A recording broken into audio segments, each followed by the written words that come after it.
Bonjour, ici Cassandra Fradette. Vous écoutez le dernier épisode de À la bonne franquette. Je suis très contente de pouvoir vous présenter plein d'entreprises gourmandes dans la région de Lanaudière. On est chanceux au Québec d'avoir accès à des entreprises si près de chez soi. En plus, ça fait qu'on mange mieux, on encourage l'économie locale et on réduit notre empreinte écologique. Qu'est-ce que vous voulez de mieux? Bonne émission!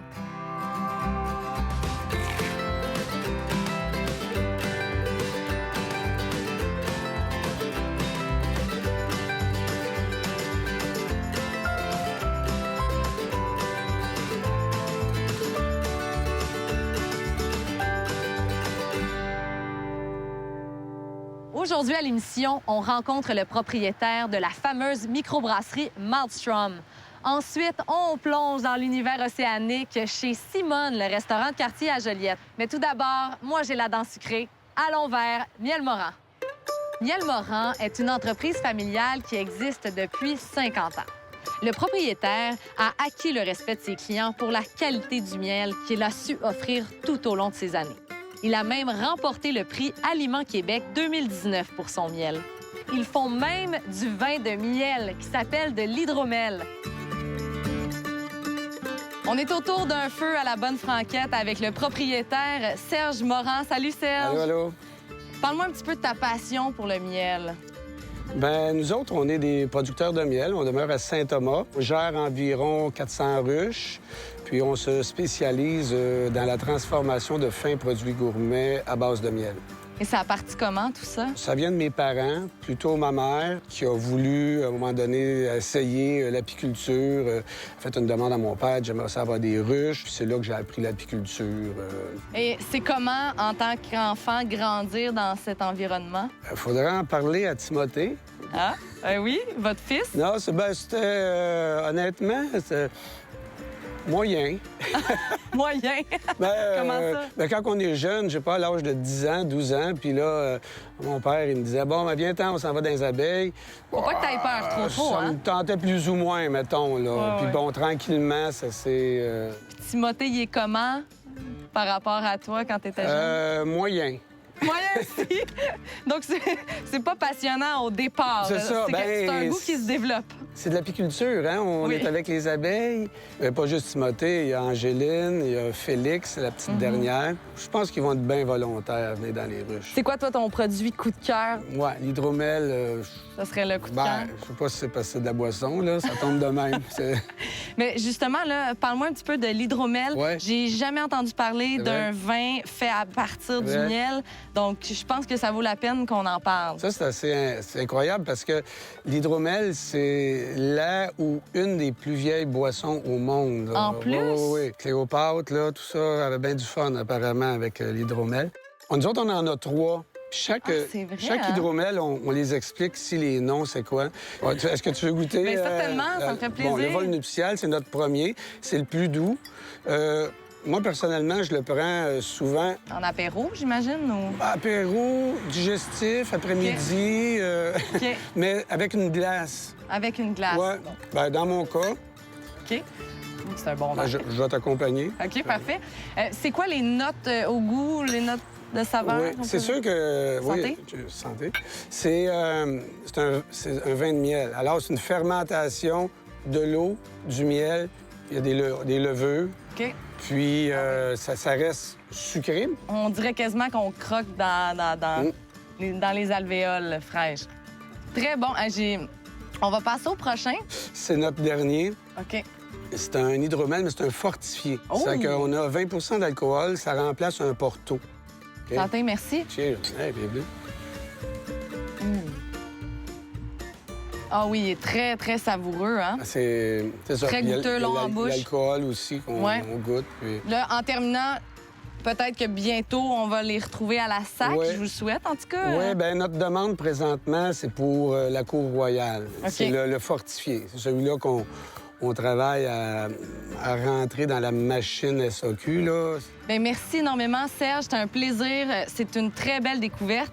Là, j'espère que tu es prêt. En fait, c'est plus moi, parce que là, tu me mets au défi Oui. d'aller trouver la reine Exactement. dans le rucher. J'espère que je me ferai pas piquer. Ça va bien aller.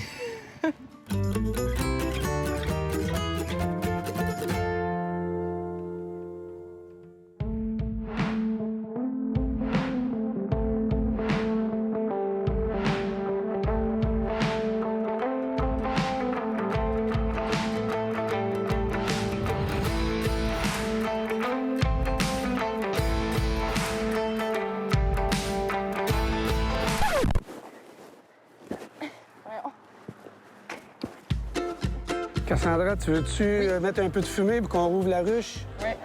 Oui, parfait. Je donne la boucane. Reviens ici un petit peu. Parfait, puis on va en mettre ici un petit peu en dessous. OK. Oh mon Dieu. Parfait. OK, Bon, Clé, là, c'est le défi, là. OK, Je là, vais c'est prendre trouver ça. la... Ouais, c'est trouver la reine. OK. Alors, je vais On prendre en prend un une. cadre comme ça ici. OK. Qu'est-ce que c'est Je fait vais comme ça? tranquillement, si la reine est là. Ouh, il y en a beaucoup. Oui. OK. Je vais regarder dans un premier temps, voir si je vois quelque chose. Oh, c'est assez impressionnant, hein? Ici, ce qu'on voit, là, ça ici, c'est du couvain d'abeilles. C'est des œufs, les abeilles vont naître. OK. Puis ici, c'est du pollen. Ils sont allés ramasser du pollen sur les fleurs. Regarde ici. Regarde l'abeille après ses pattes, des Ah, petites ben boules oui, de c'est quoi pollen. qu'elle a? Ah, ouais. C'est ça qu'elle a ramassé sur les fleurs. OK. Fait que là, on regarde, voir ce qu'on verrait. Regarde-lui comment il est gros. Ah, tabarouette, ça, c'est un bourdon. Le faux bourdon. Faux bourdon. C'est le mâle de la ruche. Il pique pas, lui. Lui, il pique pas. OK. Il vente un petit peu, hein? Ouais. À date, on s'est pas fait piquer, ça va bien. Ça va bien? OK. On regarde la deuxième. Oui, oh my God! Tu vois, dans le fond, Je c'est sens du pollen. Tu sais, je les vois passer dans mon visage. OK. Fait que regarde comme il faut, parce que ça se peut qu'elle soit là. Bon. J'ai la misère à me concentrer avec tout. Hey, c'est énorme. Elle est plus allongée. Ouais. Es-tu plus au centre d'habitude? Elle se promène, hein? Hey, le bruit que ça fait! Il y en a une sur moi. OK. On va en prendre un autre. OK. Regarde, je te laisse vérifier celui-là. OK. Moi, je regarde un autre. Attends, ça se peut-tu que ça soit elle, là, au Où milieu, ça? milieu? Ah, c'est celle-là. Ah, oui! C'est la Ici. grosse. Tu vois l'abdomen qui est plus long? Ah, ben oui. Ah, ouais.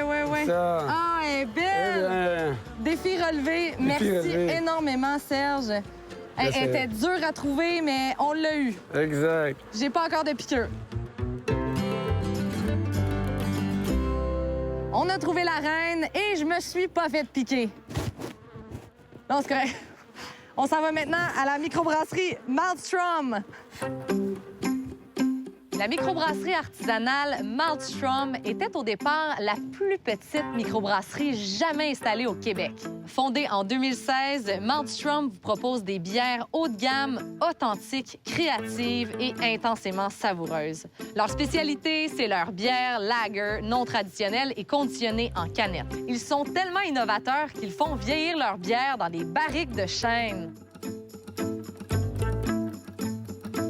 Je me trouve dans la 7e meilleure nouvelle microbrasserie au monde et je suis en compagnie du cofondateur Michael Fizet. Salut, Michael! Salut, ça va bien? Ben oui, félicitations pour votre prix. Hey, merci beaucoup, merci beaucoup. C'est quoi le sentiment de vivre ça? C'est un peu un mélange d'incrédulité et d'euphorie, je te dirais. Surtout qu'on s'attendait pas à ça. C'est un prix qui est décerné par un site américain qui répertorie des microbrasseries et qui les classe par... Le public va voter. Donc, on ne s'attendait pas du tout à gagner ça. Moi, j'ai vu un moment donné mon cellulaire, j'étais en meeting avec mes partenaires et j'avais genre 40 quelques notifications de monde qui me disait « Hey man, félicitations, c'est donc belle fun! » Et j'avais aucune idée de ce qui m'arrivait. Ça a comme explosé et ça a comme fait exploser nos ventes par le fait même. J'imagine. Oui. Ben félicitations. Là Merci. aussi, vous avez gagné un autre prix. Ça fait une couple d'années en ligne qu'on garde sur le même site, on gagne la meilleure India Pale Lager. C'est un peu technique, c'est un style de bière dont nous, à Maltstrom, on fait à peu près que des lagers, c'est-à-dire des bières de fermentation basse, bières fermentées à basse température. Et bon, ben, c'est un peu notre trademark, c'est un peu comme... C'est ça qu'on aime, des bières faciles à boire, mais qui sont quand même goûteuses. Fait que ça aussi, ça nous est un peu tombé du ciel, parce que c'est pas un concours où il faut s'inscrire. C'est à un moment donné, le site, il nous envoie la médaille. Best Beer by Style, India Pale Lager. C'est fou. Oui, c'est Après fou. seulement 1 an et demi, mais est-ce que tu brassais de la bière avant ça? J'ai fait plus que 10 ans à l'alchimiste. Après ça, j'ai été consultant pendant 5 ans avant de vouloir ouvrir ma petite bebelle un peu à moi, qui était un peu calquée sur des modèles de très, très petites brasseries américaines où on n'est pas obligé, disons, à cause de notre taille, pour rentabiliser rapidement, de faire une blonde, une rousse, une blanche, un peu comme les standards des micros. On a vraiment pu s'amuser à recréer un paquet de styles un peu historiques et aussi à faire exploser certains styles historiques pour les mélanger, les hybrider, nous mélanger aussi. Oui. Bien, c'est ça. Bien, vous êtes rendu un spécialiste de la bière de fermentation basse. Pourquoi avoir choisi ce type-là? Bien, aussi bizarre ça peut se paraître, c'est que d'un, on avait le temps. La bière de fermentation basse les levures travaillent très lentement et, mettons, une grosse microbrasserie n'a pas nécessairement toujours le temps, dans son planning de production compliqué, d'arriver à caser ça à des bières qui prennent un mois et demi à faire. Le standard de l'industrie, on est plus dans 10, 15, 20 jours, pas plus, t'sais. Moi, j'adore les bonnes bières blondes, comme qu'est-ce qu'on va boire à Prague, qu'est-ce qu'on va boire dans le nord de l'Allemagne. Puis je voulais un peu recréer ce style-là ici, il y a une couple d'années, que je trouvais qu'il était pas si représenté que ça. Puis là aussi, votre deuxième particularité, c'est aussi que vous les faites vieillir dans des barriques de chêne. Ah, les barriques de chêne. On est rendu avec un chai de 80 barriques, plus le food, je sais pas si on peut le voir, qui est juste en arrière de toi. C'est un food de Riesling allemand qui a déjà une quarantaine d'années, de 1250 litres. Ça, c'est des bières qui prennent plus entre 6 mois et 1 an à produire. Ah, ouais, comme du vin. C'est du vin, en fait. Ça va être souvent des bières qui vont être fermentées avec des bactéries, avec certains ferments lactiques. Ça va aller chercher justement des notes qui vont être très boisées, souvent très acides. C'est des bières assez relativement acidulées. C'est une bière qui est funky, c'est une bière qui a un paquet de saveurs comme... Il y a du zaz, il y a du wow. Yeah. On aime ça. Qu'est-ce qui te tient le plus à cœur là-dedans? J'ai entendu dire le respect, c'est important pour toi. On est une petite équipe, on travaille tout le monde ensemble en ce moment. Il y a du monde qui travaille un peu partout. C'est pas tout le temps évident parce qu'on travaille très fort, mais pour moi, c'était très important que tout le monde qui travaille ici se sente à l'aise, se sente comme dans une grande famille. Même si on est en fait, sur une petite famille. On a l'écume et mauve et la nuit séduisante. Ça vient de où, ça? Ça, c'est un brainstorm d'équipe pour trouver le nom. C'est appelé à peu près 12 façons différentes. Un peu la technicalité du brand de toutes nos bières sûres aux fruits, c'est qu'on leur trouve des noms le plus long possible. Tu aimes beaucoup la Comme un jardin sous acide? Oui, j'aime beaucoup cette bière. Y a-tu une histoire particulière? Mais pour répondre à cette question, je vais avoir besoin de ma moustache d'urgence. Oh. Italian Plumber. Gros modèle. Donc? Cette bière-là a commencé tout simplement... on voulait faire une déconstruction d'un pot de confiture. Fait qu'on est parti d'un pot de confiture fraise rhubarbe. Le nom, à coucher dehors, a commencé par la grand-mère est sur l'acide, la confiture est sur l'acide, après ça, le jardin est sur l'acide comme un jardin sur l'acide. Ah, souvent, c'est ça, il y a une espèce de build-up qu'on va faire avec ces genres de noms-là, qu'on s'amuse entre nous autres aussi. Je pense aussi un petit côté de pas se prendre au sérieux. Ouais, mais Parce c'est... que ça va être des produits très en demande, mais on fait juste de la bière quand même. C'est juste de quoi qui épanche ta soif et c'est bon, t'sais. Mais c'est parfait. Justement, on s'en va jouer à un jeu à Je n'ai jamais. Est-ce que t'es prêt? Oui, mais là, je crois que c'est toi qui vas avoir besoin d'une moustache d'urgence.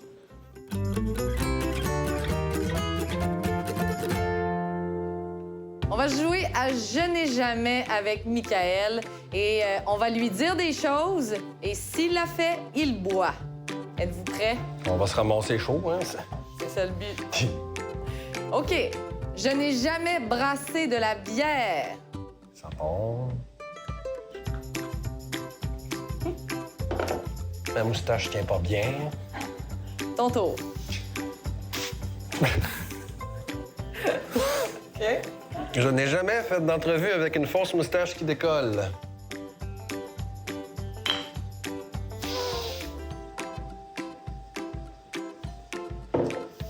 Je n'ai jamais daté un client.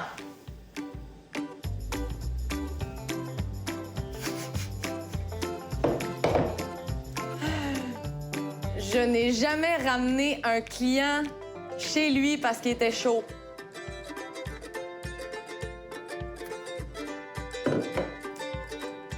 Elle est bonne pareil. Elle est bonne, hein? C'est pas vrai ce qu'on fait, mais on fait juste boire. Je n'ai jamais mélangé trop d'alcool à en être malade.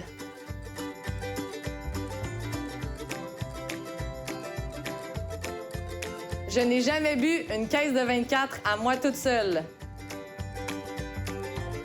Ça fait longtemps quand même, mais oui, bon. C'est correct, t'es excusé. Mais merci, Michael, c'est un plaisir. Yeah. Santé. T'entends?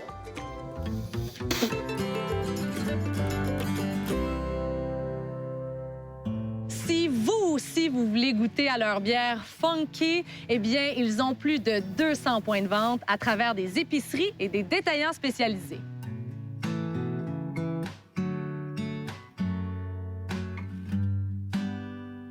Bienvenue chez Simone, le restaurant de quartier à Joliette. Dans son restaurant de 25 places, On vous propose des produits de la mer et du terroir lanaudois extrêmement frais. Pour ceux qui aiment goûter à tout, vous pouvez même choisir un menu dégustation qui change presque à toutes les semaines. En plus de pouvoir choisir un menu de dégustation, presque tous leurs plats sont faits exclusivement à la main. On est présentement dans la cuisine avec notre capitaine du bateau, Guillaume Plouffe. Salut! Salut! Parle-moi un petit peu du concept. Je te dirais, je suis amateur de pêche, je suis amateur de poisson, je suis amateur de cuisine. Puis à Joliette, il n'y avait pas beaucoup de restaurants sur les poissons, dans le fond, du poisson frais, fruits de mer, des trucs qui viennent du Québec aussi. Justement, t'aimes beaucoup mettre de l'avant les produits québécois? Oui, vraiment. Dans le fond, autant là, on est à la Nadière, fait que je mets beaucoup les produits de la Nadière en évidence, mais je trouve ça important aussi de mettre les produits de peu importe d'où ça provient, du Québec, justement de les cuisiner puis de les faire connaître au monde. Donc, tu as travaillé avec ta sœur depuis l'été 2019 pour arriver à tout ça? Quand j'ai quitté mon dernier emploi, j'ai pris un 6 mois off pour tout faire les rénovations dans le restaurant. C'est tout nous qui a rénové. On a fait des tables, on a fait la banquette, etc.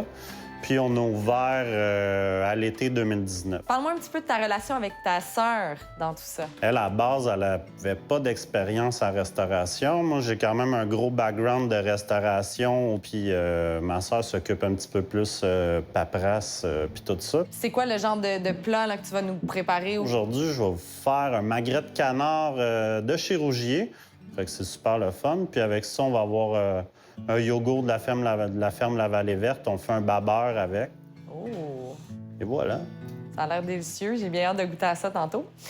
Aussi, bon, tu fais de l'art. En quoi les deux sont importants pour toi dans ta vie? Plus que je prends d'art un peu partout, plus que mes plats vont être funky, sans nécessairement avoir à regarder des recettes de cuisine. Tu sais, ça vient tout seul. Justement, c'est quoi qui t'inspire quand tu vois certains aliments? Mais ça dépend comment je me réveille. Ah ouais? Ouais. Tu penses à ça le matin en te levant? Ben, des fois la nuit, des fois le soir. Ouais. Est-ce Ça dépend. que des fois, il y a des idées qui te viennent quand tu es en train de peindre une toile, par exemple? Ouais. Comme? Ben, souvent, des fois, c'est juste les couleurs. Là. Donc, l'aspect d'être capable de matcher les couleurs en or permet de faire des assiettes qui vont être bien balancées dans la présentation? Pour moi, c'est ça. Chaque saison a son produit, puis des fois, c'est des semaines de différence, mais c'est ça qui est le fun, puis c'est ça qui nous inspire. Si on a, exemple, des huîtres qui sont belles pendant 2 semaines, on les a pendant 2 semaines, puis après ça, on passe à autre chose. Tu sais, c'est toujours le plus beau produit qui est là. Ça serait quoi, pour toi, ta plus grande qualité dans tout ça? Mes plats, je suis capable de les changer souvent. Puis, je suis capable de créer beaucoup de plats rapidement. Je pense que c'est ça qui fait que le monde, il se sente bien. Puis le monde, il se sente bien quand ils viennent manger ici. Tu sais, c'est chaleureux. Et ça fait bien le tour. En tout cas, on va voir un petit peu ta chimie avec tes employés. Donc, on va aller voir ça. Restez là.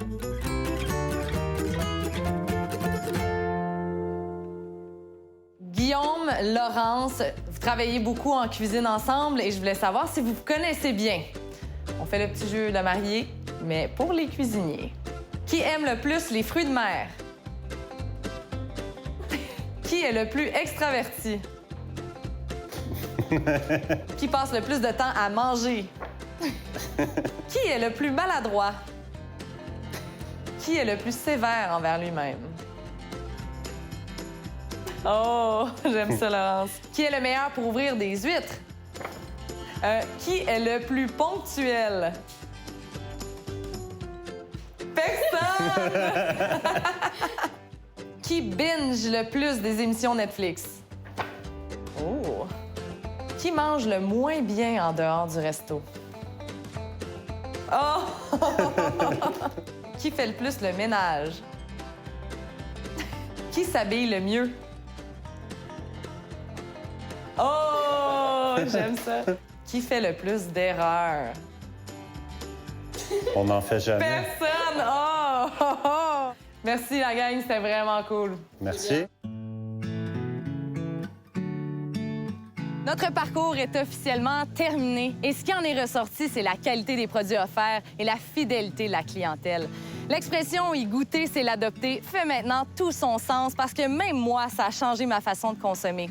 Il était temps qu'on laisse la chance aux entreprises lanaudoises de se tailler une place dans notre garde-manger.